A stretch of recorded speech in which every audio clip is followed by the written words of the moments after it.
Hey folks, it's Ardwulf. Welcome. This parcel has just arrived. We're going to open her up and take a look at what it is. It is a book mailer of some kind. Now, I would like to let everybody know that this was sent to me by RBM Studios. Thank you, Rodger and team over at RBM Studios for thinking of me. I am really, really excited about what is in this particular parcel. So let's open her up and take a look. And it's very nicely packed. And what we have here is the art of Rodger B. MacGowan. It is a large format book. One might call, I don't know if there's like a formal definition of coffee table book or not. But I'm pretty sure this is where that's going once I take a look at it. And I have not really seen anything but pictures of this up to this point. So this is Rodger B. MacGowan's retrospective / art book. It is available for order on the RBM Studios website right now. I will put a link down in the video description. And unless I am wildly misestimating, this is going to be amazing.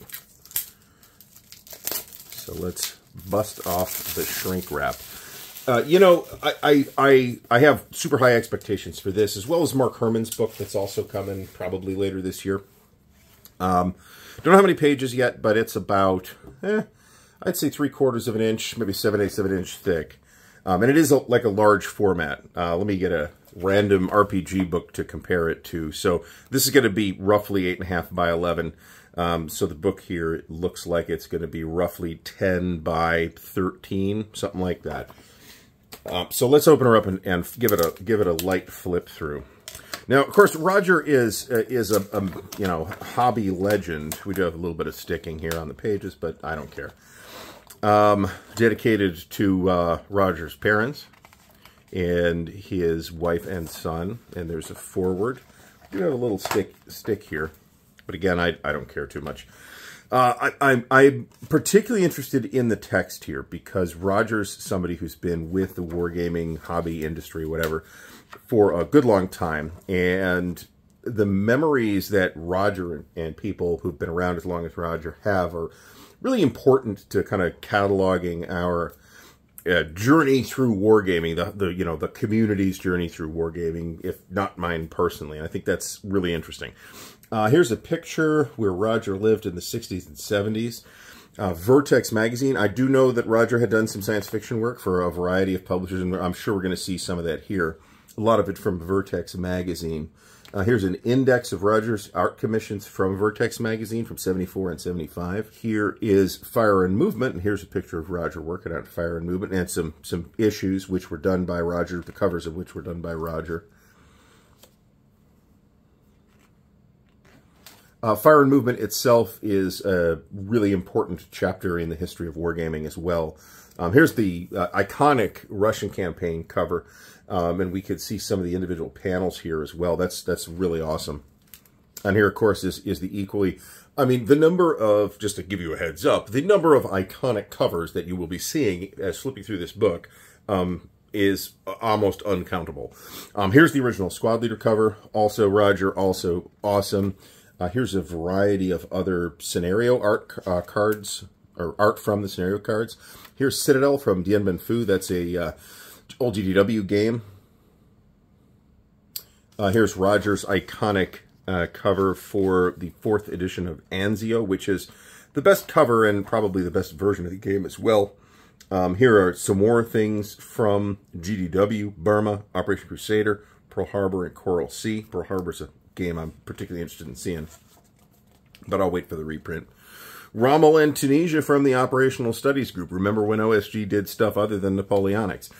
This was one of those games. Panzerkrieg from OSG as well. Jay Nelson did Rommel and Tunisia. John Prados did Operational Studies Group. But in any case, great covers. Of course, we're getting back into Squad Leader with the, again, iconic Cross of Iron cover. The Fantastic Fury in the West cover. This was a game that Avalon Hill had picked up from Battle Line, and the Rodger MacGowan bookcase box cover was, I think, much better than the old one from Battle Line. Here's Flat Top, of course, which is one of my favorite games, possibly my favorite Avalon Hill game. Red Star White Eagle from GDW. This is about the Russo-Polish War. Panzer from, which edition is this? This is the Quinto edition. Here's White Death. I'm thinking about purchasing a second copy of this, frankly, to put pieces of it on the wall. Great, absolutely a majestic Coruscant pocket cover. This is the original Coruscant pocket from People's War Games. Longest Day, of course. That's also a very memorable cover. Really, all these are various issues of the General. And this, I don't know, this is a montage. And I've seen the image before, but I don't know where this image first appeared. But it sounds like 1977. Of course, Civilization, another great cover. Very good game. I think it hasn't aged well, I think, but the cover certainly stands up today. Here's Squad Leader Crescendo of Doom. Here's Beachhead, also from Yaquinto. Here's Swashbuckler from Yaquinto. A lot of stuff from Yaquinto. I think it's, and you know, this is one of the reasons I was excited about the book, is because I knew, even though most of my memories of Rodger MacGowan covers are probably Avalon Hill covers, and GMT, of course, he had done a lot of work for other publishers as well, including Yaquinto and GDW and some other ones. So I'm really curious to dig into the text of the book as well, to see the insights that Rodger has about those publishers. And here we got some stuff from Simulations Canada. Here we have Campaign Magazine, the Journal of Adventure Gaming, Panzer Pranks, Heroes of Olympus from Task Force Games.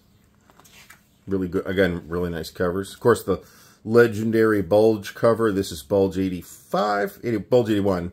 And next, of course, is Guns of August, which is also iconic. This is the Fall of France. I don't know if this is the original art from Fall of France. I can tell you that this is what the Fall of France box actually looks like, because I just happen to have it sitting behind me. The later version of Fall of France is in the deeper box and has that grid cover. This is Suez 73 over here, Storm over Arnhem. This is Apache, a game of the Old West from Yaquinto. That's not one I'm familiar with. More stuff from People's War Games, including Kanev, Black Sea, Black Death. There's going to be a lot from Avalon Hill here. Here's Panzer Army Africa. I think we can agree this is a better cover than the SPI S&T version. GI Anvil Victory and some more Fire and Movement. Here's Freddy the Great. Here's Struggle of Nations, which is not a great game, but it is a great cover. Over here we have 1815, the Waterloo Campaign, once again from GDW, and this is from Destruction of Army Group, or Red Army, the Destruction of Army Group Center. This is off of Iron Bottom Sound. This is my personal favorite wargaming cover, is this image here. This is off of Norway 1940 for Hobby Japan. French Foreign Legion from Yaquinto, an interesting game. Here's a Market Garden image. That's pretty cool. This has been used at least once or twice. Here's stuff. Oh, I remember these games. Now, these are actually not bad games. Army of the Tennessee and Army of the Potomac, which are two Mark McLaughlin Civil War games that can be combined to kind of play the whole Civil War out. Unfortunately, the board quality, these were actually mounted boards from 3W. To my knowledge, they're the only mounted boards that 3W ever did, and the board quality was awful. Good covers, though. Kirovograd from People's War Games, Wargamer Panzerkrieg. This is just an absolute goldmine. Road to the Rhine, nice cover there. Air War, Hobby Japan. Rodger was in Japan for a while, as I recall. Bunch of covers from Tactics Magazine. Every page here has just stuff that's amazing on it. Of course, the Panzer Group Guderian cover, which is a great cover. Dark Crusade, this is one I was not particularly familiar with for 3W. Rommel's War and Royal Navy. Royal Navy was from Quarterdeck, and actually Rommel's War was as well. I had this back in the day, but got rid of it. It's a good game. Malaya and Burma, Bloody April from... this is the cover from Blue Max. This cover was later used for GMT's Bloody April, as I recall. Nice, great cover, though. Carriers at War, Their Finest Hour. This is the Hobby Japan version. This is not the version of Their Finest Hour I have. Ooh, that's from Space Empires. Cool. and Talon as well. Here's a picture of Rodger with Koichi Sato, president of Hobby Japan in 1984. That's pretty cool. Just amazing covers here. Of course, Advanced Squad Leader, World in Flames, absolutely iconic. Custer's Luck. Good picture of Custer, too. Some more Wargamer magazines. Just the volume of covers here. The volume of art that's been done. Case White, again, the Hobby Japan version. Sniper for Hobby Japan. SPI's Sniper for Hobby Japan, that is. Absolutely gorgeous stuff. Of course, Air Bridge to Victory, Operation Shoestring, and Silver Bayonet, 3 of the very early GMT games. This may have been their first 3 releases, in fact. Hornet Leader and Thunderbolt Apache Leader, both from GMT and both by Dan Verson, who went off to found Dan Verson Games, of course. Oh, cool. Okay, here's the, again, iconic cover for Great Battles of Alexander, the original edition. And this cover art is still used in the current edition of the game. It's just the cover of the rule book, not the cover of the box. Here's the sketch map for Crisis Korea 1995, which is the progenitor of the GMT Next War system. Of course, I mean, we could, honestly, I feel like we could have filled a whole book up just with GBOH stuff, to be honest.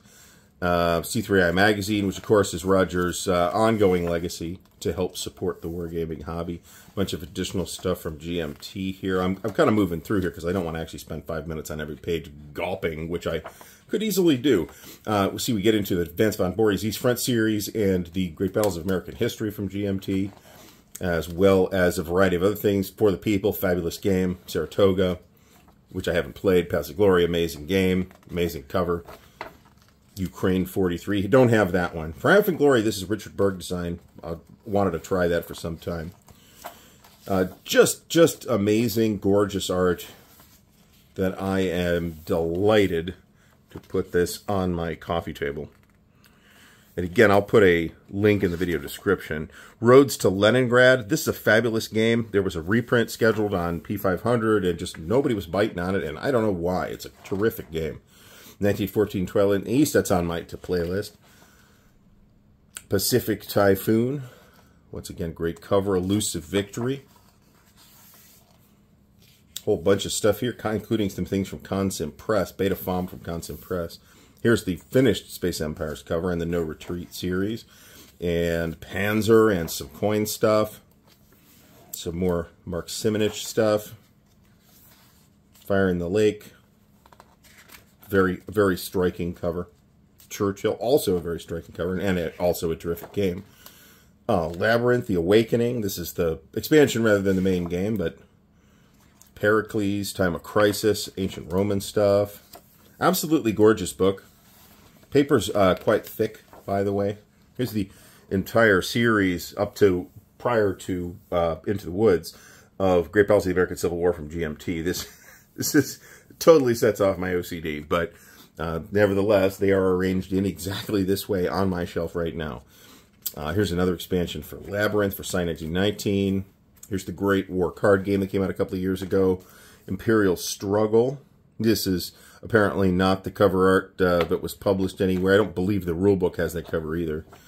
Again, the GMT version of Russian Campaign, which is a great adaptation to a different format than from the old Avalon Hill cover, which had an amazing, iconic cover. There's an appendix with an entire chronology. That's fantastic. The amount of data and knowledge in here is very, very high, in addition to the amount of pretty pictures. Appendix C, classroom studio work. That's cool. Very few people have probably seen this stuff, huh? So, pretty cool. Let's see. Roger MacGowan poster that appears in the background of the Sam Peckinpah movie Straw Dogs. That's interesting. Sure didn't know that. And here's some pictures of Rodger, which I'm glad we got this. Look at it. I love this look, man. Rodger as an undergraduate in 1969 at the University of California. That definitely looks like 1969. So awesome pictures of Rodger too. Marvelous looking book. Like I said, I've been excited about this since I found out Rodger was doing it. And I'll put a link again in the video description so you can check it out and pick one up if you want. I would probably recommend any serious wargamer should consider buying this, I think, and just due to its historical value in the context of the history of wargaming.